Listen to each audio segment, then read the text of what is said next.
You're fulfilling your true purpose if you commit your life to the highest advantage of others.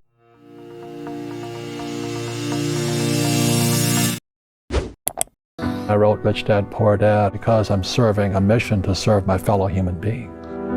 Because the school system will never teach you about money. They teach people to be poor. Poor people say, I can't afford it, I can't do that, I don't have time, because this is an escape. How does a 9-year-old kid in Hawaii, a poor kid, get to this point? Yeah. Well, I wasn't poor by most people's standards, but I came from a family with a poor attitude, if you know what I mean. Because rich, poor, middle class, poverty starts with a fundamental attitude.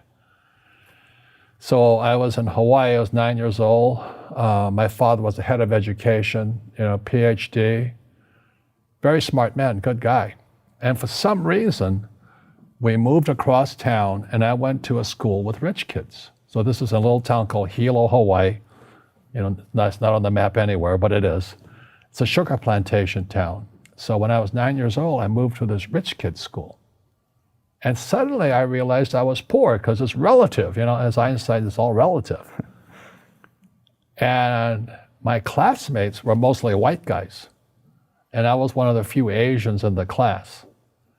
And these guys, their fathers owned the banks, they owned the plantations, they owned the car dealerships, they owned the meat packing company, they owned the ranches. And I'm going, how come my dad doesn't own that? So I remember raising my hand when I was 9 years old, talking to my fourth grade teacher, and I said, when am I going to learn about money? And she was this woman who should have retired 50 years earlier. She was so sick and tired of kids by this time. She says, the love of money is the root of all evil. And I said, what am I, in Sunday school? And I was this punky little 9-year-old kid. And she says, we don't teach money at school. I said, why not? And she couldn't answer me. And she got very flustered. She said, sit down, take your seat. And then I got curious. I said, why don't we learn about money? She says, go ask your father. He's my boss.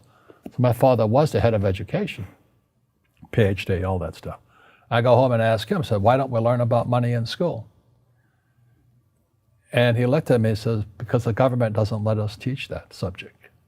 The government tells us what we can teach and what we can't teach. And I thought that was strange. And I said, but aren't we going to school to learn about money? He says, no, your job is to get a job. I said, but you get a job to earn money.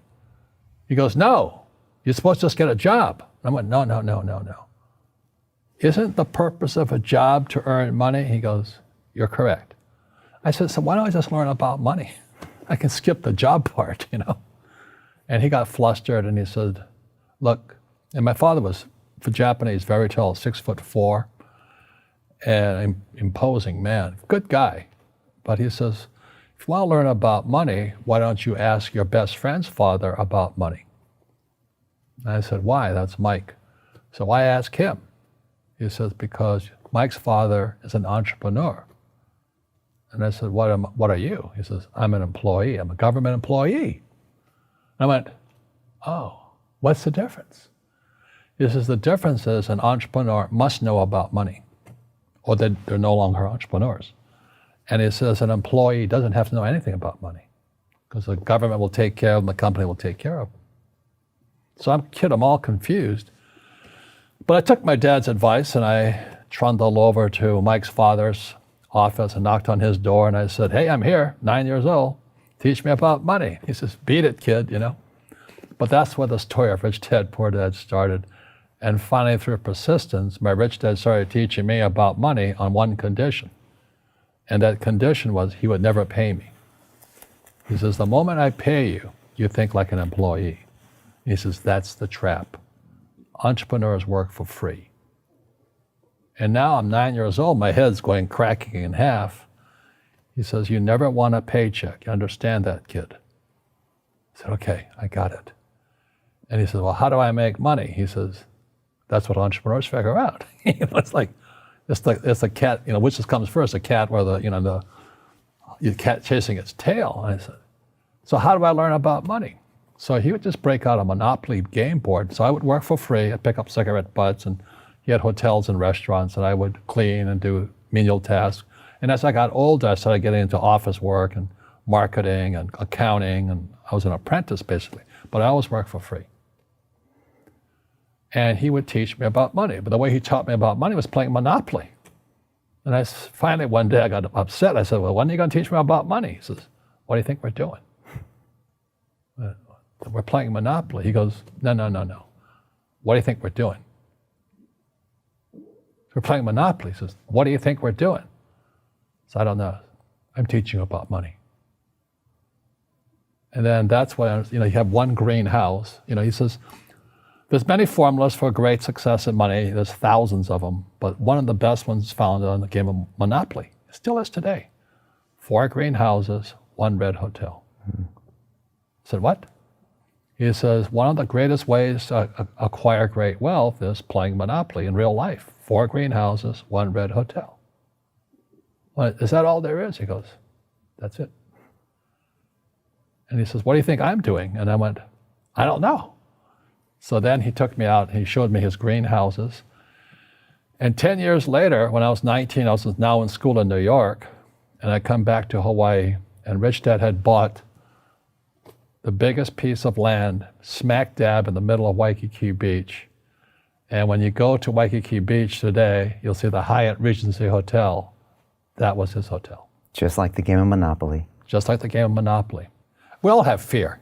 To be truthful, we all have fear. It's just how you deal with it. And, Einstein said, imagination is more important than knowledge. But knowledge empowers imagination.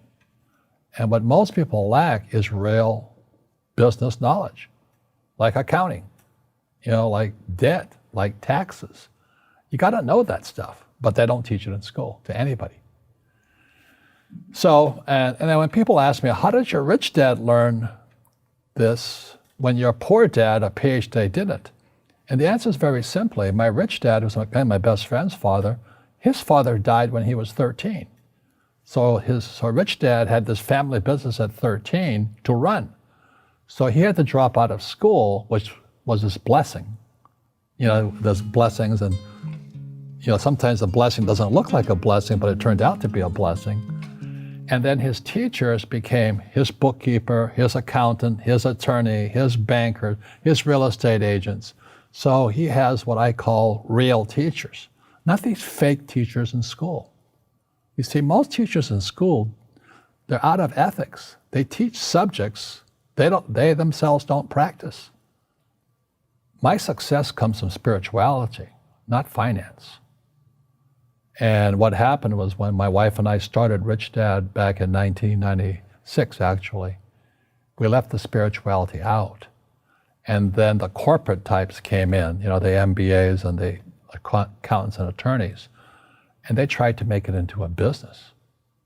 And I said, no, we're just a bunch of merry men who are kind of like Robin Hood and his gang. Are you Robin Hood? Taking from the rich and giving to the poor? No, I don't believe it. I don't believe in giving to the poor. But you're giving knowledge to the poor. Yes. That's a very big difference. You see, people say, well, why don't you give the poor money? So the only problem with that is it just creates more poor people. Give a man a fish, he fishes for the day, or eats for the day. Yeah, you give a man a fish, you get a lot of people who want more fish, But you teach them to fish. But you are the Robin Hood of knowledge, because I see you giving this knowledge out, and do the rich people cringe and say, don't tell them that, Robin? Yes. Don't tell people what you know. Right. Keep them poor. But, unfortunately, the poor, as was in the Bible, I'm not real religious, the poor will always be amongst us, because it starts up here. Right, it's that fear mentality. It's in their words, and the words become flesh. Again, I'm not really religious. I flunked out of Sunday school also. But when they say I can't afford it or I can't do that, they go down. They become what they say. And I meet so many people, I can't afford it. You think I'm made of money? Your mom used to say that. Your mom used to say that. My dad. Your dad. My PhD dad, he says, what do you think I am, made of money? I can't afford that. And my rich dad would say, that's why he's poor. Poor people say, I can't afford it, I can't do that, I don't have time. Because this is an escape. It's an escape, It's easy to say I can't afford it. Oh, I'm too tired. Oh, I can't go to the gym.